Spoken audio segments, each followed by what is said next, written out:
My name is Jason. I'm here with Minga, and today we're going to talk about FlexTime, everybody's favorite topic, and a few key strategies for maximizing the impact of flex periods. But since, the nice part about having a smaller group today is to make it a little more interactive. So I'm just going to make sure that our chat is enabled for everyone. And Sep, can you just double check with me that chat is enabled for everyone? You bet.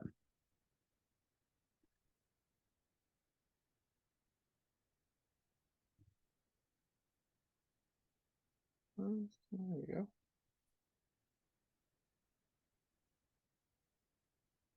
And let's go ahead and post into chat. So I'm going to open this up for everyone.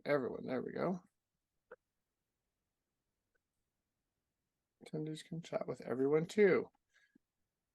So, first off, I'm just going to throw a question up in chat here, and I would like everyone to just jump in and let's make this interactive. So, question number one is, are you currently running a flex period on campus?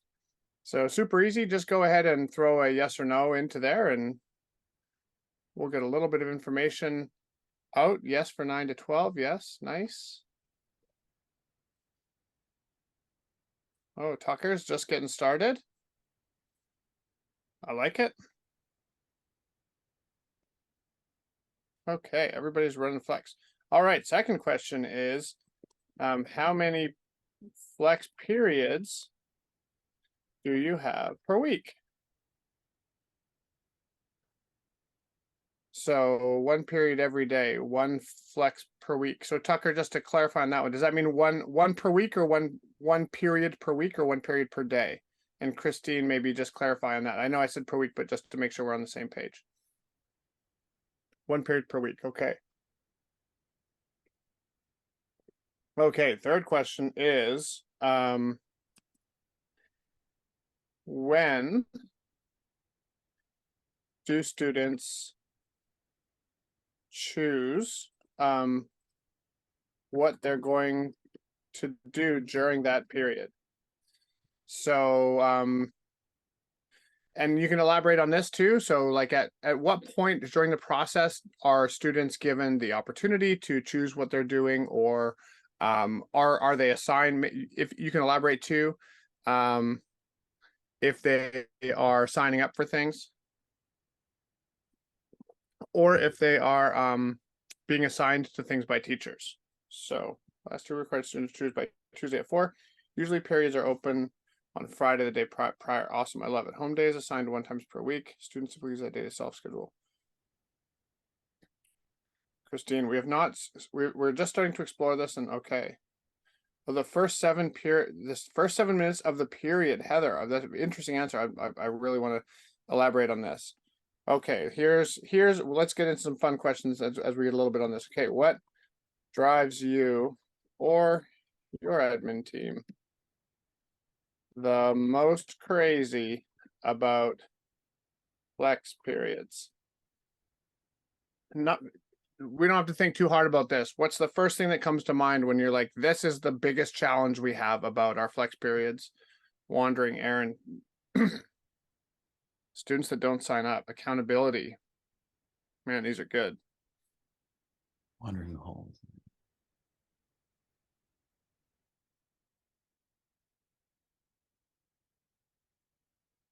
Does not talk to our SAS.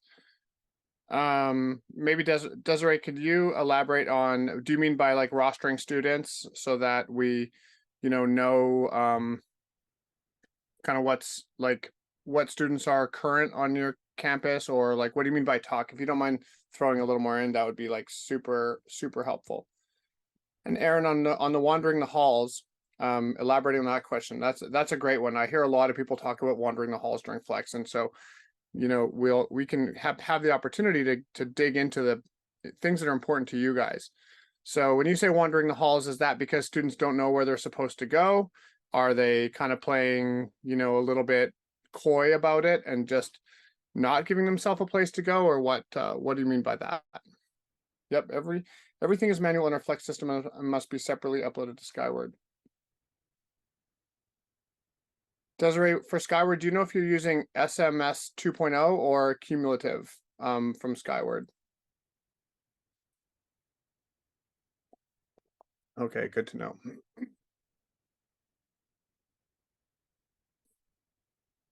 Okay, so Aaron Benson, you've mentioned SmartPass on there. So are you using SmartPass's new FlexTime product? And I guess you probably haven't really used it too much before, so this is brand new, I'm guessing. We currently have Aries as our SAS, and Teach More does not interface with Aries, so we are running 2 separate programs to support this. Oh, it's our hall pass system. Okay. So does that mean, oh, Aaron, does that mean you're assigning students passes to where they're supposed to go? Is that how they, okay, got it. Perfect. Okay, so next question. How do you take attendance for Flex? So how does a student check in for an activity when they get there with the teacher? This could be they don't. That's a valid answer. This could be a Google Sheet. It could be a generic Aaron. Scanners or manual teacher preference. And so Tucker, for that one, what's that data going into? Oh, and uploaded in order to teach more. Okay.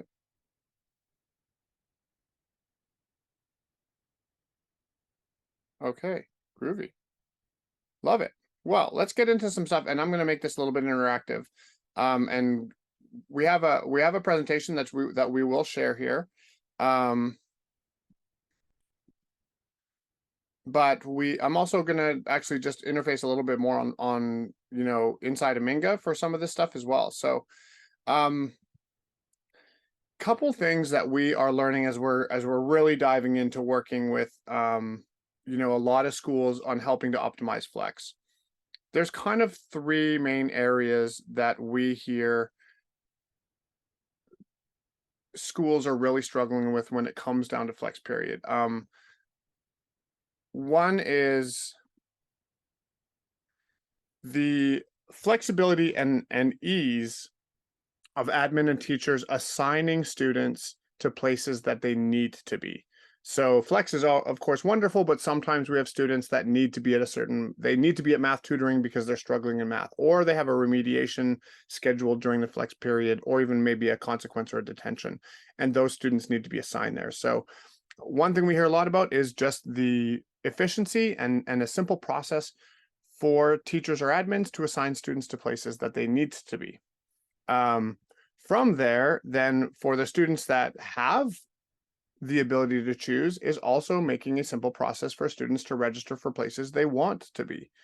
So how do we make it really simple and easy for students to see what's available during a particular activity and let them select something? So that's a little bit on the first part, and I'm going to type in another question. So do you have challenges assigning students or with students easily choosing activities? That's a question. So of those 2 things, who's kind of finding that that's a tricky part of the process, or not very efficient, or just takes up a lot of time? And that's just a yes or no is totally cool with that one.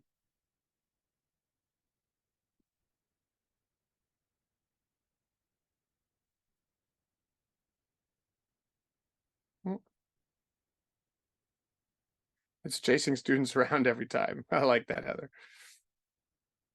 Nope. Okay, Tucker, that's good. And just go ahead and throw your yes or no up there when you have a chance, or on that one.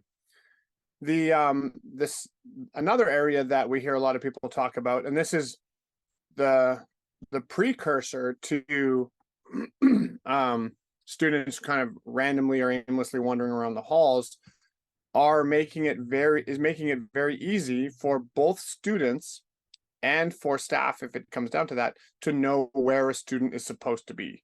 So when it comes to the flex time period, rather than them scrambling to figure out, oh, where do I want to go? Where am I supposed to be? Making it really easy for them to know that, oh, it's flex time today and I am assigned to this activity and this location with this teacher. And so I know exactly where to go to be, where I need to be. So, and then if a student just does aimlessly wander up to a teacher, that teacher can say, hey, Nelson, this is where you're supposed to be, go there. So next question is, do you have challenges with students and staff knowing, I can't type, exactly where they are supposed to be?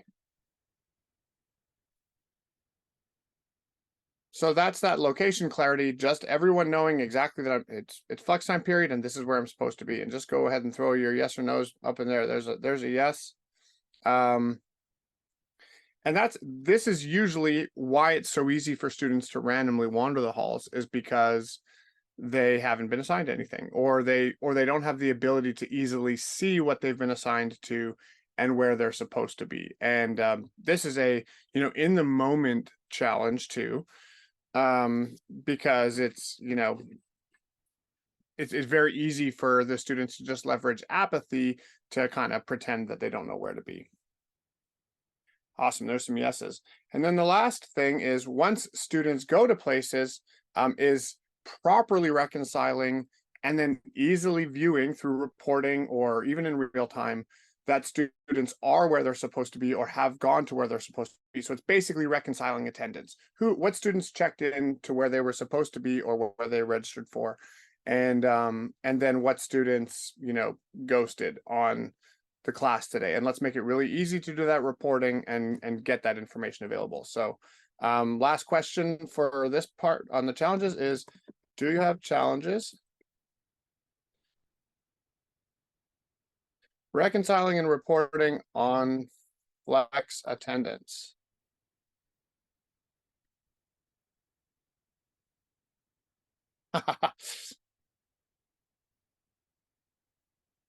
Desiree, I'm not sure if you mean yes with that, or if you mean yes.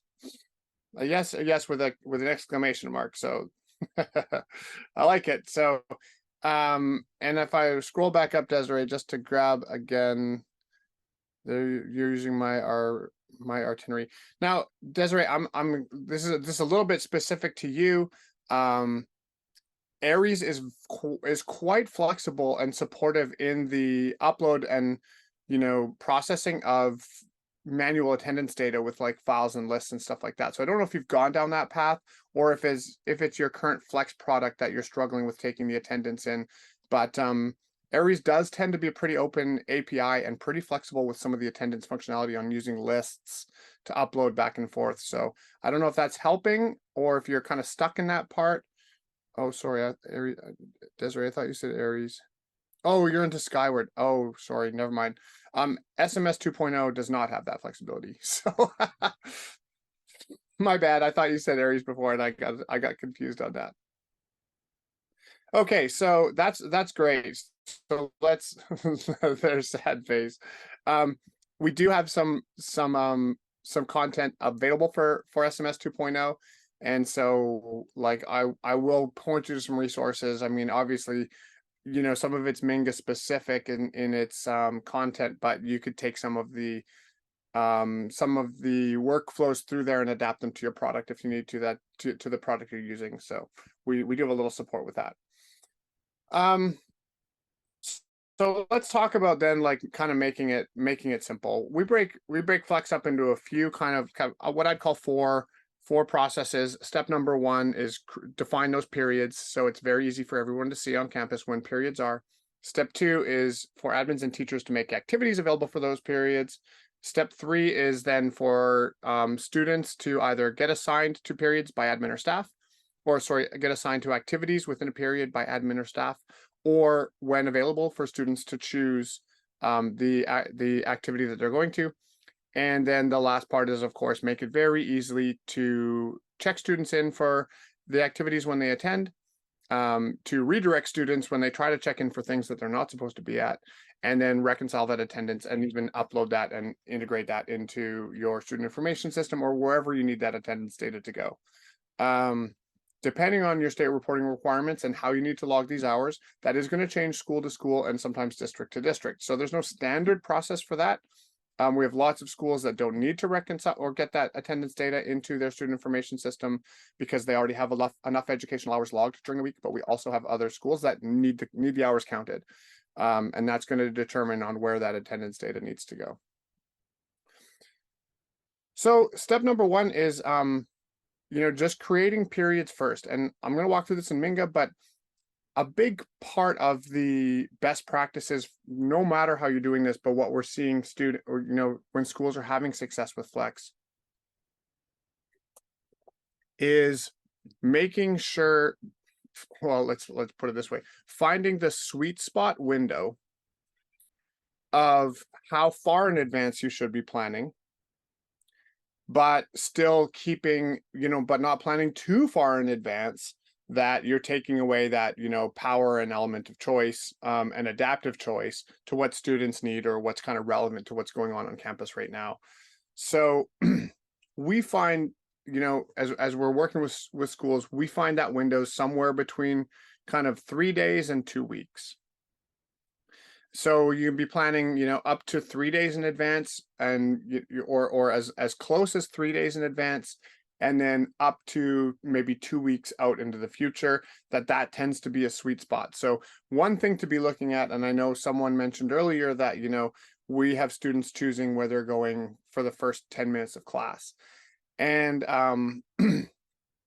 if that's working, that's wonderful that it's working. But we definitely find that choice in the moment can be a big challenge with helping students efficiently and effectively get to where they're going, and that could potentially lead to a lot of wandering down the halls or indecision that creates a ton of variability. So our best practices would be to do this 3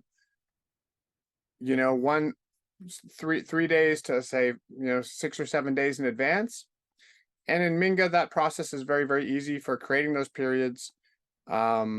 I've got an admin screen into Minga here, and so this is an administrator. I'll pop into FlexTime Manager, look on my periods tab, and I'm just going to create a new period. And this will be I'm going to do this 3 days in advance. So I'm going to do this for my Tuesday Flex next week. And that'll be on Tuesday, and it's going to run from 9 a.m. to 10 a.m. And a couple of quick settings on what options are available for this Flex. Can teachers and staff add activities? Can teachers and staff assign students? That's make student changes, assign students to activities, and then students that are available, they can register for activities. So I create that in advance, and that's going to pop right up on my calendar. And if I was kind of following my best practices, I might also schedule my Thursday Flex for next week and have those both available.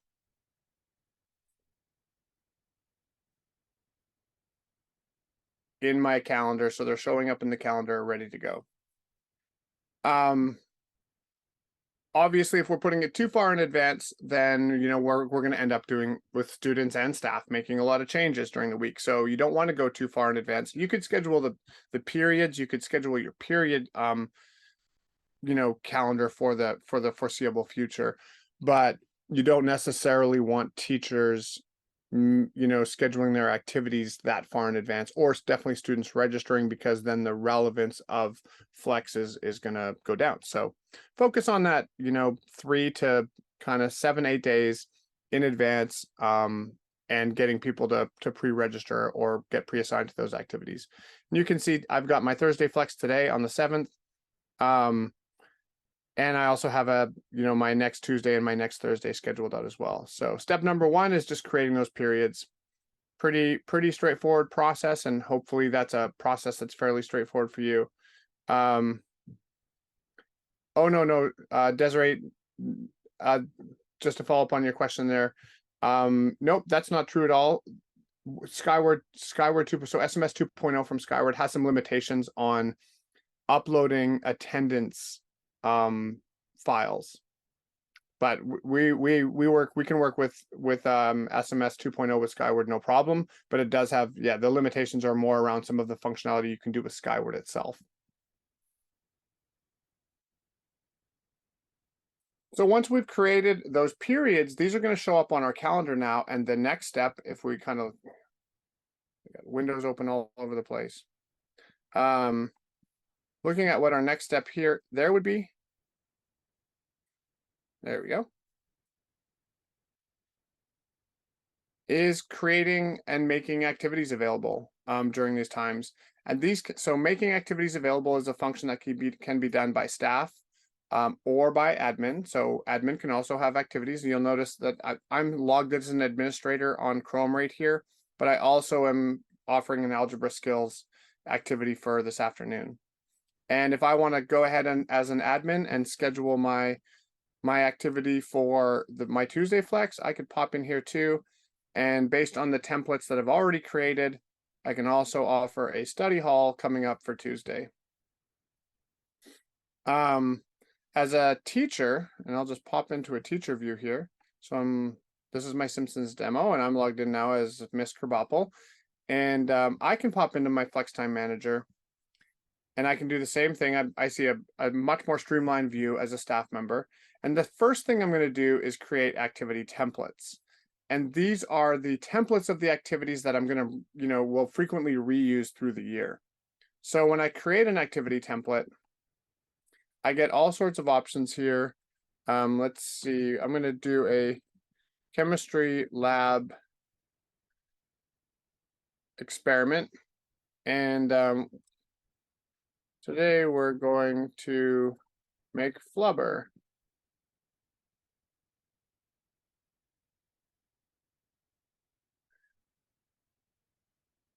Oops. Okay, so I can add a description of what we're going to do, and here we're going to do a fun lab experiment.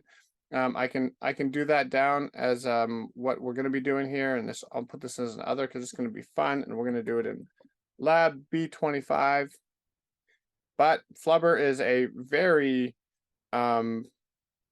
intensive, space-consuming process. So I only have 5 seats available for my flubber. So I can limit the number of students that can be assigned or registered for it. I can add some fun photos. I don't have a flubber photo on here, so we'll use a Star Wars photo instead. And then my options down here would be I can, if I allow students to register, that means students can sign up for this. If I turn that off, that means students could only be assigned to it by staff or admin. But I'll let some students register. And I could also restrict who I want to register. So I could limit this down to groups of students or maybe students that are in my chem class, things like that. But I'm going to leave this one wide open for everyone on school. I create that activity template. Now the template is available, and under periods, I can go in and I'm already doing a tutoring today, but I'm going to make my flubber available for next Tuesday. So just like we're making our flex periods available, we want teachers to be pre-scheduling these activities 3 to sort of 7 days in advance as well, so that we have enough time to do the proper planning, but there's also enough time in here for students and staff to get assigned to, or properly register for these activities. And if I pop over into my activities tab, I'll see that I have for next Tuesday the things that are available. And here I can see, as a teacher, I can see all the activities available during this period. And here's my chem lab experiment. And I know I have a student that I want to be here. I want Nelson to be there for sure. So I'm going to select Nelson. And I'm actually going to pre-assign Nelson to that chemistry lab so that he is, he's going to have to be there. And now that Nelson's been assigned, he's not going to be available, or he won't have the option to change it or to go and choose something else. So through that process here, that's where we've gotten into the easy ability to create and make activities available. And I even did a quick preview of assigning students to a flex activity. So in this case, now we've assigned a student to a flex activity, and I just assigned Nelson to this activity so that he's going to have to be at my chem experiment. So quick on the on our Q&A process here as we continue to run through. I know I already asked a little bit about the assigning, students. And it doesn't look like everybody. I mean, Heather, you mentioned the chasing students around side, but everyone else seemed to have a good handle on the assigning student side. So I think that's good, and let's just leave that as it is right now and get into where everybody said there was lots of challenges, which is coming down to students and staff knowing exactly where they're supposed to be. I will show, oh, actually, before I jump into that, I'm going to pop into Nelson's view. So Nelson is my student now, and you can see I'm logged in on all sorts of different browsers by different users. But for Nelson here,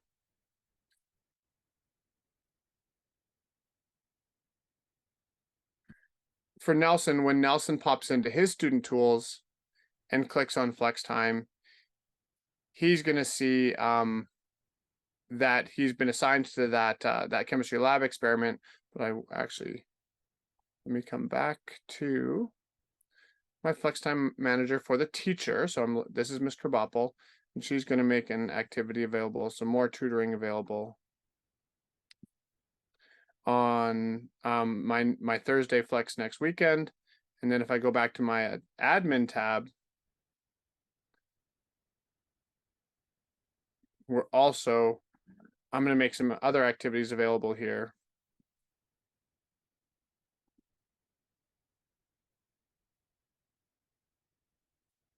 Some Star Wars arts and craft, as well as another study hall. So as an administrator, I can also make activities available from other teachers. So if I want to say, hey, Miss Simpson, you're doing a Star Wars arts and craft, I can actually pre-assign that for her too. So the teacher already has an activity assigned for them. So that can all be managed at the administrator level. And just to show that last part here, what Nelson would be able to do is he's been assigned already to some things, but then down here for his next Thursday flex, he's not assigned to anything yet, and he's given this nice big green button to register for an activity, so he gets to choose something now. So he can pop in here and he's going to choose his activity. Oh. No, he's not going to choose that one. There he goes. He gets to choose that Chem 11 tutoring, and he signed up for Chem 11 tutoring on that day. So this gets down then to the simple step of when it comes to FlexTime, how do we make it very easy for students to know where they're supposed to be in advance? So it's, FlexTime period's coming up, and I'm a student, and it's like, okay, well, everybody, here's where you're supposed to be. That's an area we focused on really simply in Minga and making that super straightforward for students to know where they're supposed to be. The first thing is that we are going to send push notifications to students. So they're going to get these push notifications on their Chromebook, on their phone, if they have the Minga app installed on their phone.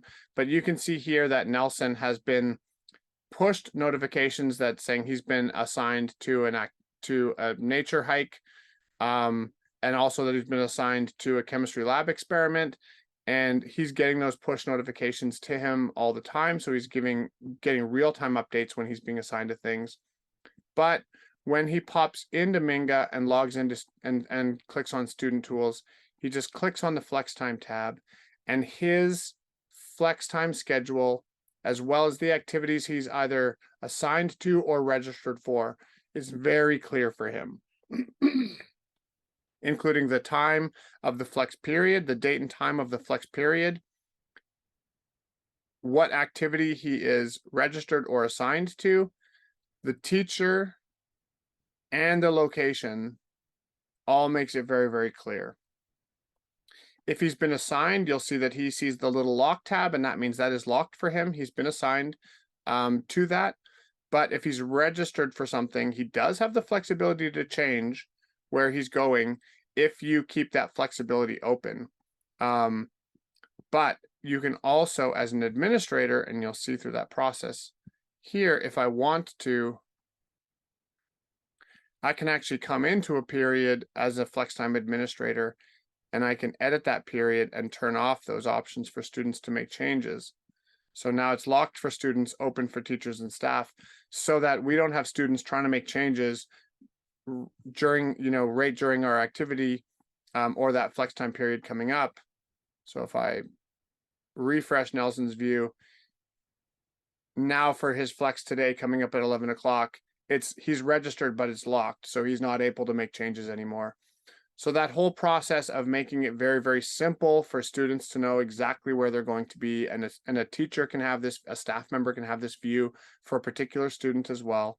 Their whole flex time schedule is laid out, and this is the view where we want them to see this 3 days to up to 2 weeks in advance, so that it's really simple for them.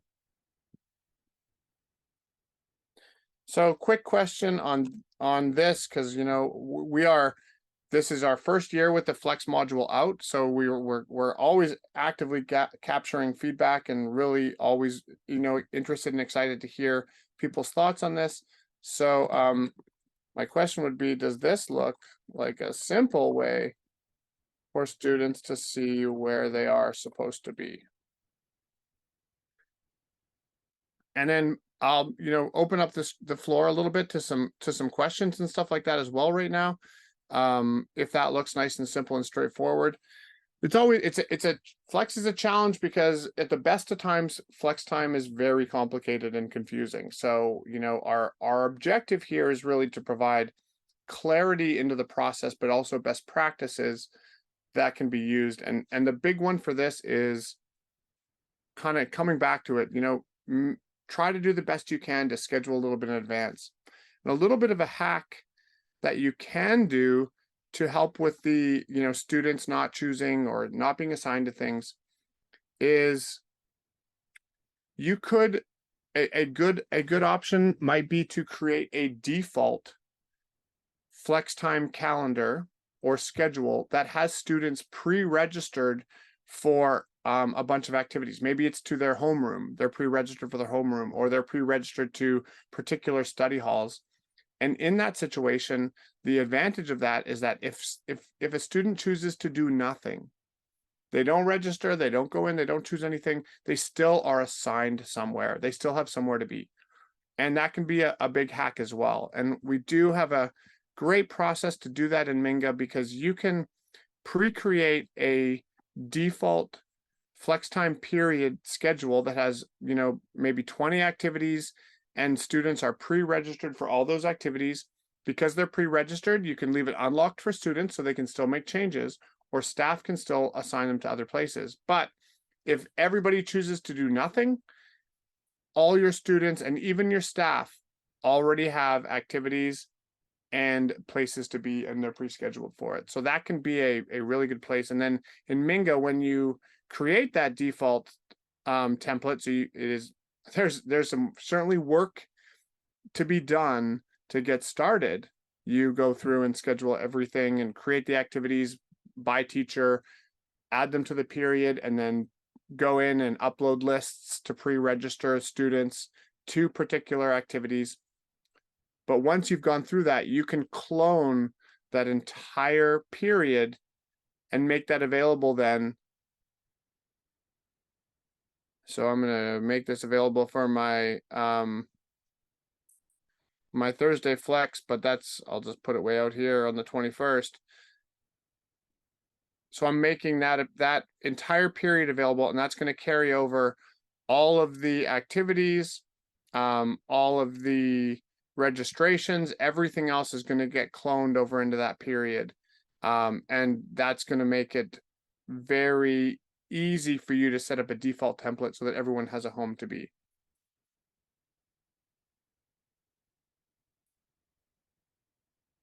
So once that's all done, and now it's coming down to the period. Of course, students here, they're coming in, they're clicking on student tools, and the period's coming up. So they're like, well, it's almost 11, and I know I've been registered. I'm registered for Chem 11 tutoring, and I know exactly where I need to be.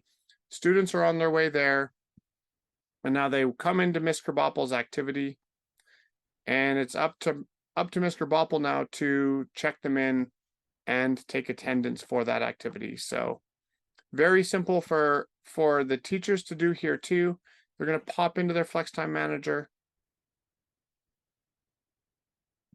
look at their activity for today, for Thursday Flex for today, and you can see Ms. Kraboppels can see very clearly that she has Chem 11 tutoring, and she's just going to click the check-in button, and that's going to let her get into the check-in. We call this the People Finder. It's pre-selected with everyone that's already registered for her period. She can turn on a barcode scanner or even a camera, which will allow students to scan their ID when they come in, so we could check them in that way. Or she can just do a positive or negative based attendance based on her registered students. And I could select all and then do negative attendance, or I could do positive attendance and check students in here as well. So Nelson and you know, everyone's come to my class, and I've checked them in really, really simply.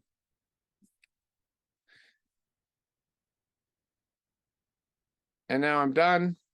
My students are checked in.